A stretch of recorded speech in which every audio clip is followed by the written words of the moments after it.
ఎంఎస్ఎంఈల ద్వారా 20 లక్షల ఉద్యోగాల సాధనే కూటమి ప్రభుత్వ లక్ష్యమని విజయవాడ ఎంపీ కేశినేని చిన్ని అన్నారు. నగరంలోని ఎస్ఎస్ కన్వెన్షన్ హాల్లో జరుగుతున్న ఫుడ్ ఎక్స్పోను ఆయన సందర్శించారు.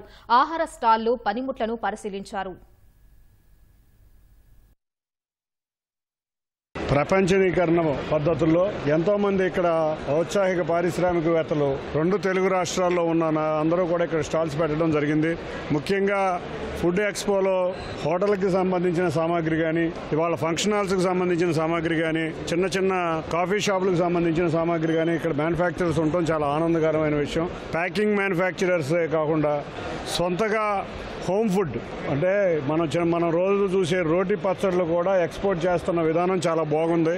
ఇటువంటి సంస్థలు ఎన్నో రావాలి ఈ ప్రాంతంలో, ముఖ్యంగా ఈ ఆంధ్ర రాష్ట్రంలో ఇటువంటి సంస్థల ద్వారా ఎన్నో ఉద్యోగ అవకాశాలు రావాలి. వీళ్ళందరికీ కూడా వ్యాపారం బాగుండాలి. ఏ సమస్య వచ్చినా ప్రభుత్వం పరిష్కరించడానికి ముందుంటుంది. తప్పకుండా ఇటువంటి చిన్న చిన్న పరిశ్రమలను ప్రోత్సహించి చిన్న ఎంఎస్ఎంఈలను ప్రోత్సహించడమే మా యొక్క ఉన్న వాళ్ళ ప్రభుత్వం యొక్క ముఖ్య ఉద్దేశం. మేము 20 లక్షల ఉద్యోగాలు ఇవ్వాలనే ఉద్దేశంతో ఉన్నాం. ఇటువంటి పారిశ్రామికవేత్తలు ప్రోత్సహించడం వల్ల ఇందాకే చూసా ఒక చోట 600 మంది ఉద్యోగాలు ఉంటున్నాయంటే చాలా ఆనందంగా ఉంది. తప్పకుండా ఇటువంటి వాళ్ళందరూ కూడా ఈ ఫుడ్ ఎక్స్పో ద్వారా 2 లక్షల ఉద్యోగాలు వచ్చే విధంగా ఆంధ్ర రాష్ట్రంలో కృషి చేస్తామని తెలియజేసుకుంటాం.